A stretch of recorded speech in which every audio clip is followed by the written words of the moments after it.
దత్తాత్రేయాది వైకుంఠం నారాయణ మహాముని హంపి క్షేత్రాధిపతి పంపాడు స్వామి వారికి అమ్మవారి భువనేశ్వరిని ఎదుర్కొంటున్న సందర్భంలో ఈ యొక్క కార్యక్రమానికి చేసినటువంటి సమస్త కార్యకర్తలకు భక్తులకు అందరికీ మా యొక్క నారాయణ స్మరణ పూర్వక ఆశీర్వచనాలు. మనకి సనాతన ధర్మం దాన్నే ఈనాడు మనం హిందూ ధర్మాన్ని తీసుకుంటున్నాం. ప్రపంచం ఆ మతాల యొక్క సారాంశం ఏముంటుంది? ఆ మతానికి చెందిన వాళ్ళే బాగుండాలి, ఆ మతానికి చెందిన వాళ్ళకి మేలు జరగాలని కోరుకుంటారు అని మన మాట్లాడదామా పరిగణింపడుతున్నారు. మనందరికీ తెలిసినటువంటి వాక్యము సర్వే జన. ఈ వాక్యం మీకు ఎటువంటి వేరే మతాలు కనపడదు, వినపడదు కూడా. కేవలము జనులే కాదు, సమస్త కర్మగానే భగవంతుడు మనం కోరుకుంటాం. ఈ సృష్టిలో ఉన్న సమస్త జీవరాశులు కూడా బాగా ఉండాలి, వాటికి మంచి చేయాలని మనం ప్రయత్నం చేస్తాము. దానికి ప్రత్యక్షమైన ప్రమాణం ఉన్నది మనకి. కేవలము సనాతన ధర్మం హిందూ ధర్మంలో థియరీ కాదు, ఇది ప్రాక్టికల్. ఎట్లాగా ఎదురుగానే ఒక ఫోటో కనబడుతుంది. రాముల వారికి, కృష్ణుడికి, ఆంజనేయ స్వామికి ఏవే దేవతలు ఎట్లయితే మనం ఉత్సవాలు జరుపుకుంటున్నామో ఆ తిథుల రోజున, అదేవిధంగా ఆ విషపూరితమైన నాగరాజు కూడా సంవత్సరాలకు 2 పండుగలు మనము కల్పించుకున్నాం. ఈ పండుగని నాగర చవితి కొన్ని ప్రాంతాలు చేస్తారు, కొన్ని ప్రాంతాల్లో నాగ పంచమి చేస్తారు. ఏం చేస్తున్నాం అనేది దేవీ దేవతలకి పూజ చేసుకున్నట్టుగా, ఆయా స్థలాలు వెళ్ళినట్టుగా నాగర చవితి నాగ పంచమి రోజు నాగరాజు ఉన్న స్థలానికి వెళ్ళి నాగరాజు ఉన్నాడని పూర్తి విశ్వాసంతో మనం పూజ చేసి ప్రసాదం తీసుకుంటున్నాం. ఇంత విశేషమైనటువంటిది మన యొక్క సనాతన ధర్మం, హిందూ ధర్మం. రెండవది, భూమి మీద చిన్నగా కనిపించేటువంటి ప్రాణి చీమ. ఆ చీమ ఏం చేస్తుంది? ముందు పెట్టుకుంటుందా? పుట్టుకున్న తెలిసి కూడా ఏం పెడుతున్నాం? చీమ మనం పంచదార పెడుతున్నాం. చూసారా ఎంత విశేషమైన ధర్మం అది. ఎండాకాలంలో ఇంటి పైన పక్షులకు నీళ్లు పెడుతుంటారు, గోమాతకు పెట్టడానికి జాతం పెడతాం. ఈ దృష్టిలో ఉన్న సమస్త జీవులకి మంచి తరాలు చేసిన కేవలం హిందూ ధర్మం మాత్రమే. అటువంటి ధర్మంలో మన యొక్క జన్మ లభించిందంటే ఒక జన్మ పుణ్యం కాదు, అనేక జన్మల యొక్క పుణ్యం వల్ల మనకి యొక్క మానవ జన్మ లభించింది. భౌతిక ప్రపంచంలో చెప్పాలంటే ఎవరైనా పద్ధతులకి మనల్ని పరిగెత్తే కష్టపడి చదివినప్పటికీ పాస్ అయ్యారనుకోండి, 9వ తరగతికి వెళ్దాం, అక్కడ ఇంకా ఎక్కువ మార్కులు తెచ్చుకుంటే అనుకుంటారు ఎవరైనా. ఎంత కష్టమైనా సరే ముందుకు వెళ్ళాలని ప్రయత్నం చేస్తారు. అట్లనే మానవ జన్మ లభించిన తర్వాత దీని తర్వాత ఉత్తరమైన జన్మ పొందాలని ప్రయత్నం చేయాలా, లేదా దీంతో కింద జన్మ రావాలని ప్రయత్నం చేసుకోవాలి. ఇది మన చేతుల్లో ఉంది. జంతువునాం జన్మ దుర్లభ అన్నారు. జంతువులు 84 లక్షల జీవరాశుల్లో మానవ జన్మ లభించడం చాలా చాలా దుర్లభం. అటువంటి జన్మ లభించిందని సార్థకం చేసుకోవడానికి మనకి ఋషులు మంచి ఒక మార్గాన్ని సూచించారు. ఆ మార్గంలో 2 అంశాలు, ఒకటి ఆచారాలు, 2 సంప్రదాయాలు. ఈ రెండింటినీ మనం ఎంత శ్రద్ధగా భక్తిగా ఆచరణ చేస్తామో తప్పకుండా మనకు వచ్చే జన్మ దీనికంటే ఉత్తమంగా ఉంటుంది. ఈ యొక్క ప్రపంచ ఉదాహరణ చీమని చూడండి. చీమకి ఎవరు చెప్పారని లైన్లో పొమ్మని చెప్పారు, ఎవరు లైన్లో పొమ్మని. కానీ మనం చెప్పాలి ప్లీజ్ ఫామ్ చూ. అన్ని చోట్ల బోర్డు పెట్టుకుంటారు, అంటే చీమలకి అధ్వానంగా చోట కడుతున్నాం మనం. పిల్లి దాన్ని గమనించండి, ప్రకృతి మంత్రం ఉంటున్నాం. ఇదే ప్రపంచం వితంత్రం చేయాలంటే గుంటతో ఉంటుంది, దాంట్లో మల వితంత్రం చేసి మూసిపోతుంది. ఎవరు చెప్పారు దానికి? మనం యాత్రలకు అనేక ప్రజలు జరిగి చేస్తుంటాం. అంటే వాళ్ళకంటే భిన్నంగా మనం జీవితం గడుపుతున్నాం. అయితే దీనికంటే ఉత్తమమైన జన్మ మానవ జన్మగా ఉత్తమైన జన్మలు ఏమున్నాయి? సాధువులు అంటున్నాం, సంతులు అంటున్నాం, పురుషులు అంటున్నాం, గంధర్వులు అంటున్నాం, కిన్నెరలు అంటున్నాం, కింపురుషులు అంటున్నాం. వీళ్ళందరూ మనకంటే పై స్థాయికి వెళ్ళారు. అట్లా వెళ్ళడానికి మనకి ఋషులు మంచి ఒక పద్ధతి ఇచ్చారు. అదే ఆచారాలు, సంప్రదాయాలు. ఉదయం లేచినప్పటి నుంచి రాత్రి పడుకునేంత ఏది మనకి చిన్న చిన్నవి మనకి పెద్దలు చెప్పారు. వారి శ్రద్ధగా భక్తిగా మనం ఆచరణ చేస్తే తప్పకుండా మనకి జీవితం తర్వాత వచ్చే జన్మ ఉత్తమంగా ఉంటుంది. ఏది కూడా డోకాలేదు, గ్యారంటీ. కానీ ఈనాడు మన సంప్రదాయాల ఆచారాలని అంటే ఆర్టిఫిషియల్ గా మొక్కబడికి మాత్రమే చేస్తున్నాం. దానికి 2-3 ఉదాహరణ చెప్తాను. ఉదయం లేవగానే మాతృమూర్తి బయటికి వచ్చి ఇంటి ముందే శుభ్రంగా గుమ్మం పొడిచి నీళ్లు చల్లి పేడ అలికి ముక్కు పెట్టి లోపల పెడుతుంది. పోతు గర్భకు ఏం పోస్తారండి? మర్చిపోయాం, పసుపు పోస్తాం. ఎక్కడ ఉన్నదండి దీని యొక్క ఆచారం ఏమిటి, శక్తి ఏమిటి? ఆవు పేడకి అంటే ఆవుని గుర్తుపెట్టుకోండి, దేశీ ఆవండి, జెర్సీ ఆవు కాదు. ఆవు పేడకి ఎటువంటి దానికి ఎక్కడ అనుకిరణాల వల్ల ముక్కు వాటిల్లుతుందో అని చెప్పి ఆ యొక్క పెద్దగడికి మన దేశీ గోమాత యొక్క పేడతో నిర్మాణం చేస్తున్నారు, పెయింట్ పూస్తున్నారండి. అయితే తప్పకుండా రాజకీయ నాయకుల బిడ్డ నాకు తెలియదు, వాళ్ళకి తప్పని కొట్టాడు. ఎందుకంటే వాళ్ళకి మనకి దూరం. మనమంతా ఒక కుటుంబానికి చెందిన వాళ్ళం, ఒకదైక కుటుంబం. మీ తాతగారి బయటకు మంచి వాళ్ళకి తప్పని కొడతారా? అట్లనే మనమంతా ఒక కుటుంబానికి చెందిన వాళ్ళం, వేరే కార్యాల వల్ల వేరే స్థలాలు అవుతున్నాం. అప్పుడప్పుడు కొన్ని కార్యక్రమాల యొక్క సందర్భంగా కలుస్తాం, మన విషయాన్ని మనం పంచుకున్నాం. చర్చ జరుగుతున్నాం అందరూ, కేవలం వినడం కాదు. అడుగుతుంటారా చెప్పడం?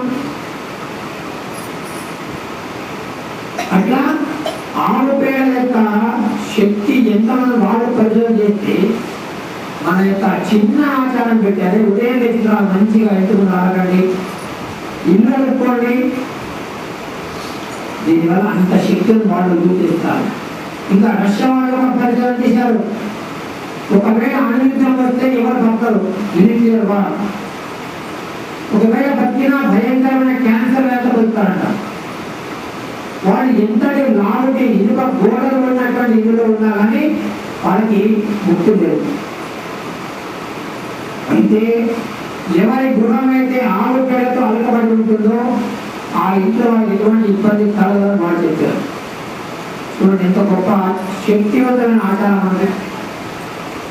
ముగ్గు పెట్టాలి. ముగ్గు దేనికి పెట్టాలండి? భగవంతుడు ఎక్కడ పోతారండి? Where there is cleanliness there is godliness అన్నారు.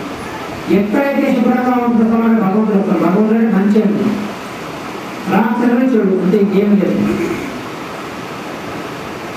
మన ఇంటికి మనం వెళ్ళాం, ఊరికి వెళ్ళాం, తాళమే వెళ్ళాం, ఊరి నుంచి వచ్చాం, ఇంటి ముందు చెత్త పడుతుంది, మన కొడుకు దొరుకుతుంది ఇంట్లో మనకి అన్ని కూడా వెంటనే శుభ్రం చేసుకుపోతాం. మరి మనకే మన కొడుకు కాకపోతే భగవంతుడు శుభ్రం చెప్పండి.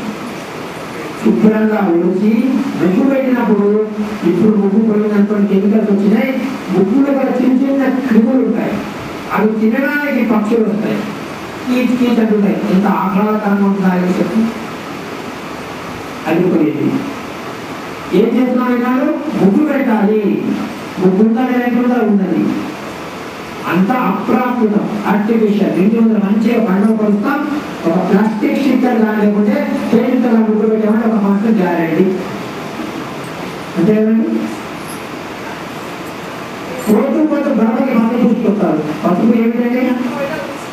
ప్రపంచం లోపల భూత భవిష్య వర్తమాన కాలాలు 3 కాలాల్లో ఉంది. పవర్ఫుల్ యాంటీబయాటిక్ అంటే పసుపు గుర్తు పెట్టుకోండి. దాని నుంచి దొరకపోదు కూడా. కూరగాయలు కొట్టుకుంటారు, వంట చేస్తున్నప్పుడు చేయబట్టుకుంటే ఏం చేస్తారని వెంటనే మనాకే ఇబ్బంది చేస్తారా? నాకు అది చేయబడుతుందని ఏం పెడతారండి? ఎవరు చెప్పారండి? అనాదిగా వస్తున్నట్టు అంటారు. దానివల్ల సెప్టిక్ కాదు, ఏ ఇబ్బంది రాకుండా. ఈనాడు డాక్టర్లు దొరకడానికి అందుబాటులో లేదు. పేపర్లు రోజు వస్తున్నాయి. డెంగ్యూ డెంగ్యూ ఫీవర్కి చికెన్ గున్యాకి అసలు ఏమిటో తెలియకుందంట. దాన్ని కనుక బతుకుకి దాన్ని మనం మానేసాం. ఏదో గడప పెట్టడము కాళ్ళ మానేసాం, ముఖాన్ని కుక్కలు మానేశారు, వంటలు కూడా మానేస్తున్నారు. మాకు గడపకి కూర్చున్నప్పుడు గణపతి కూడా మానేసి ఏం కూర్చోమన్నాడు, పెయింట్ కూర్చాము 5 సంవత్సరాలు గ్యారంటీ, ఏం కూర్చో పని దగ్గర. మామిడాకులు చూడండి కట్టారు, ఎందుకు కట్టారని మామిడాకులు అరిటాకులు కడతారు, మామిడాకులు కడతారు, కుక్కర్ మంటలు కడతారు. దేనికి కట్టాలని రోజులు అనుకుంటారా? శుభకార్యం జరిగినప్పుడు అనుకుంటారు. దేనికి? దీనివల్ల మహత్తరమైన శక్తి ఉన్నది. ఎక్కువ మంది సంఖ్య వచ్చినప్పుడు నీళ్ళు లేకపోతే ఏం చేస్తారని ట్యాంకర్లు తెప్పిస్తారు కదండి నీళ్ళ కోసం. అంటే మరి ఇంతమంది చేరినప్పుడు ప్రాణవాయు అంతే ఉంటుంది, మనం విడిచిపెట్టిన గొప్ప పులుసు వాయు ఎక్కువ అవుతుంది. అవి ఎక్కడ పోవాలి? నేను భారతదేశం మొత్తం తిరిగాను, నాకు ఎక్కడ కూడా ఒక పిచ్చగాడు కానీ, ఒక బీదవాడు కానీ, ఒక దొంగవాడు కానీ కనబడలేదు. అటువంటి గొప్ప విలువలు కలిగిన దేశాన్ని చూశాను అన్నాడు. దీనికి కారణం ఏం చెప్పాడు? Reason behind this is the spiritual and cultural heritage. అంత గొప్పగా చేసిన ఆ దేశాన్ని అన్నాడు.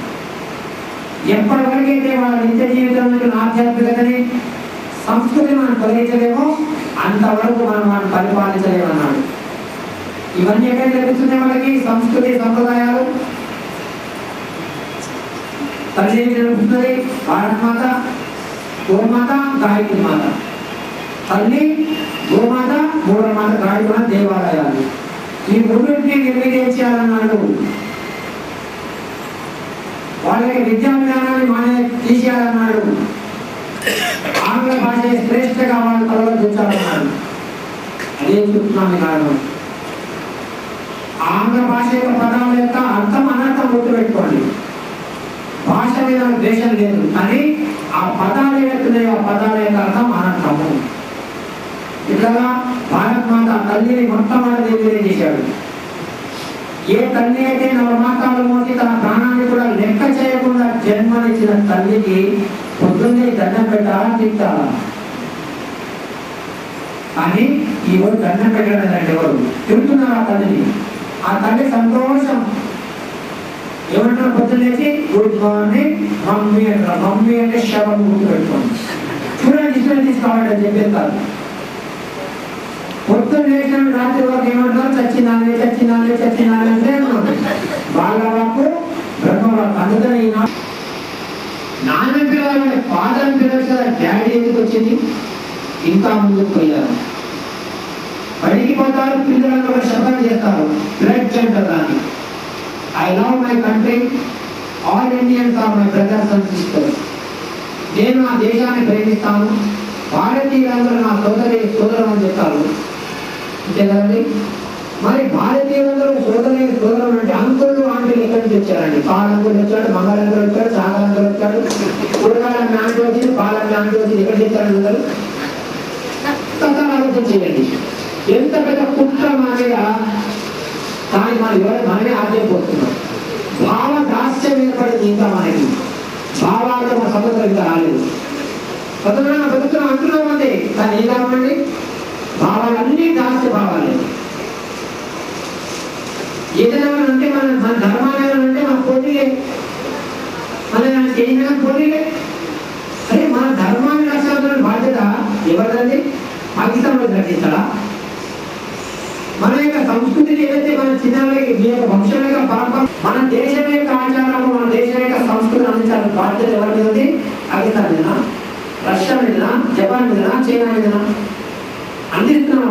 మన దేశం యొక్క సంస్కృతిని, దేశభక్తి, దైవభక్తి రెండింటి అందించాల్సిన బాధ్యత మన దగ్గర ఉంది. మన దేశం ప్రతి ఒక్క విషయంలో, ప్రతి ఒక్క రంగంలో మొట్టమొదటి అవుతుంది. విద్యారంగం అనండి, వైద్యరంగం అనండి, క్రీడారంగం అనండి, విద్యారంగం అనండి, అన్నింటిలో మొట్టమొదటి. కానీ అన్నీ విడిచిపెట్టాం. వాళ్ళ వైపు చూస్తున్నాం. రష్యా ఏం చెప్తున్నది, అమెరికా ఏం చెప్తున్నది? వాళ్ళ చెప్పారు సున్నా ఉన్నదండి. నాకు మంచి కథ ఉన్నది. ఒక ముసలమ్మ వేడి